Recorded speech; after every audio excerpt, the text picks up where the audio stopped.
Journey to the Doorstep of Adventure, comparing On the Doorstep from J.R.R. Tolkien's The Hobbit with Peter Jackson's The Desolation of Smaug.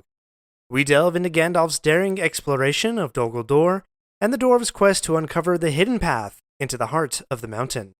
Get ready for a tale of magic, mystery, and unexpected revelations. Please take a moment to rate and review this episode. Your feedback is vital in guiding fellow wanderers to discover the rich tapestry of depth, complexity, beauty, mystery, and wonder that awaits within Tolkien's world. Let the wandering begin. In the on-screen adaptation of this chapter, the journey begins approximately 1 hour and 48 minutes into the extended edition. We join Bilbo and half of the dwarves as they row up the long lake towards the majestic Lonely Mountain. The chapter concludes around the 2 hour and 5 minute mark, with Thorin finally unlocking the secret door and revealing the grandeur of Erebor. Clocking in and under 20 minutes makes this adaptation on the shorter side. But the chapter itself was short, so that's to be expected. We follow two plot lines, Bilbo and the dwarves trying to find the secret door into the mountain, and Gandalf exploring the supposed ruins of Dol Guldur. Let's start with the second plot line. One of the most intriguing aspects of the film is the depiction of Gandalf's exploration of Dol Guldur, the abandoned fortress where Sauron lurks in disguise.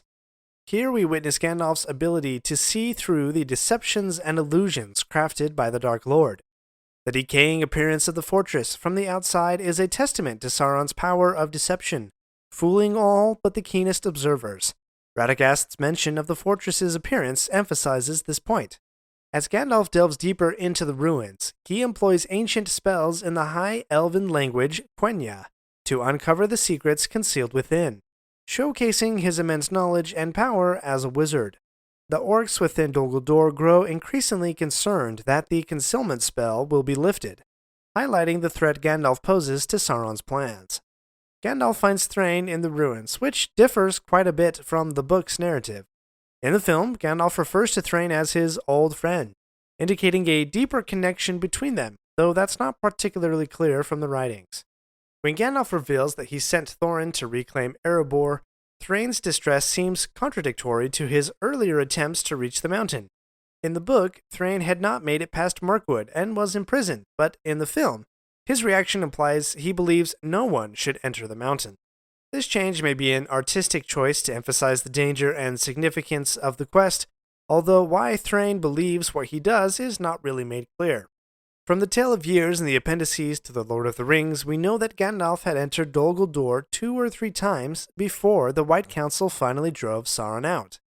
About 100 years before the events of The Hobbit, Gandalf had discovered that the Necromancer was indeed Sauron, and he had also discovered Thrain as a prisoner, receiving the map and key, and learning that the last of the 7 rings of power given to the dwarves had been reclaimed. So what the film provides here is an amalgamation of Gandalf's various explorations of the Dark Fortress, condensing them into one. I think it works. Lastly, we must explore the power dynamics between Sauron and Gandalf. Sauron's ability to deceive and manipulate others is well established in Tolkien's mythology, from Sauron's earliest appearances in the Silmarillion to his making of the Rings of Power, and even further to the downfall of Numenor. In fact, one of the oft-cited titles of Sauron is the Deceiver. The film captures this aspect through the illusionary spells that hide Dol Guldur's true state from casual observers. Thrain's belief that the vines are serpents trapping him aligns with Sauron's powers of deception. On the other hand, Gandalf's role as a truth-seeker and revealer is prominent in these scenes. He dispels Sauron's lies, exposing the truth beneath the illusions. The illusion of the vines as serpents is easily dismissed with a simple knock of Gandalf's staff. However, the spell of concealment proves more challenging, requiring sustained effort and potentially remaining incomplete before he is interrupted. We're not done yet. If you like this episode, please leave a review and share with your friends. And remember to subscribe if you haven't already. We'll be right back. Do you ever find yourself thinking about who would win in a fight between Goku and Superman? Hi, I'm James Gavsey, and on the Who Would Win show, me and my co-host Ray ignore anything important happening in the outside world and debate fictional battles between characters from comics, movies, and video games. We got a new show every week, and almost always am I the winner. Yeah, not true, Ray. In the past, we've discussed such matches as Captain America versus Darth Vader, Solid Snake versus the Iron Giant, classic matchups like RoboCop versus Terminator, and even the Muppets versus Sesame Street. That one was crazy. So if you're a fan of geek culture and love a spirited debate, check out the Who Would Win Show wherever you get your podcasts, or check us out at whowouldwinshow.com.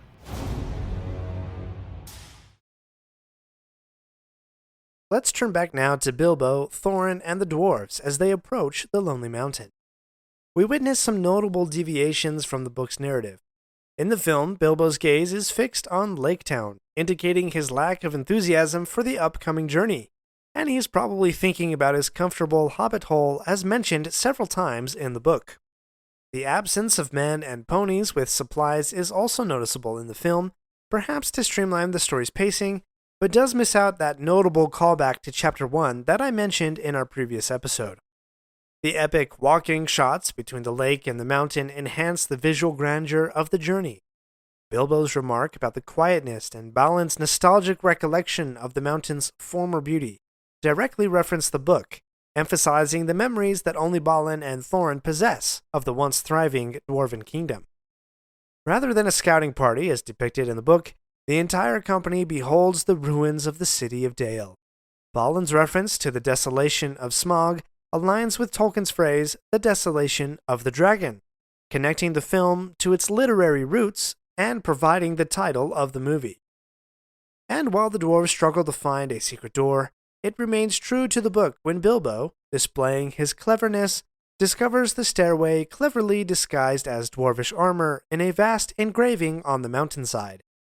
Moving on to the scene on the doorstep, as the title from the book chapter suggests, we witness Thorin remembering the riddle revealed in the moon runes, that the last light of Durin's Day would shine on the keyhole. True to the book, the dwarves failed to find the keyhole using mining tools, with Balin adding a line about a powerful magic that keeps the door sealed, adding to the sense of challenge and mystery. However, as the sun sets, they are not able to find the keyhole. Balin's declaration that they've lost the light and only had one chance aligns with the emotional state of the dwarves and sets us up for the emotional eucatastrophe that is about to happen. It's at this point that the film diverges significantly from the book, as the dwarves walk away disheartened. I remember when I first saw this scene in the movie. I was blown away for a moment. I knew the story as it was written in the book, that a little ray of sunshine suddenly breaks through to reveal the keyhole. I was so disappointed and distraught when in the film the dwarves just walked away, partly because they were so emotionally distraught, and partly because it was such a huge deviation from Tolkien's story. But the film surprises us when Bilbo, ever resilient and encouraging, figures out the riddle. The last moon of autumn. The keyhole is revealed by the moonlight, creating a cinematic moment of revelation.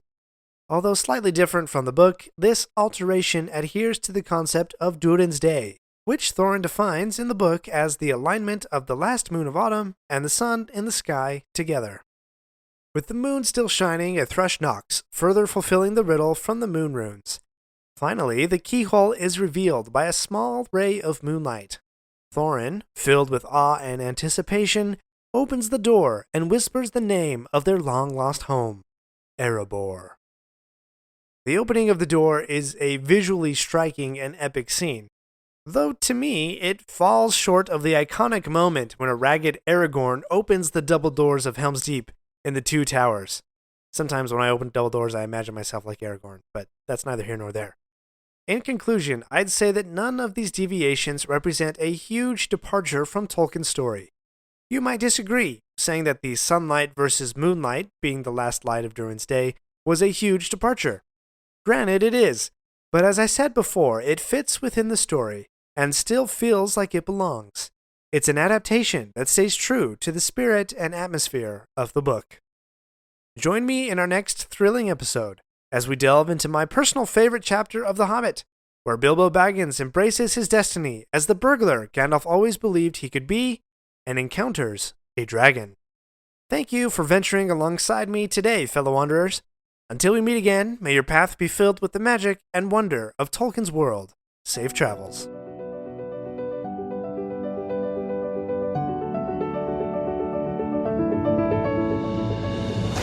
My friends, if you enjoyed this episode, let me know by subscribing, leaving a review, and sharing with your friends. Follow me on Facebook or Instagram at Lore of the Rings Podcast. For feedback on the show, please email me using the link in the show notes. Until next Thursday, remember, not all those who wander are lost.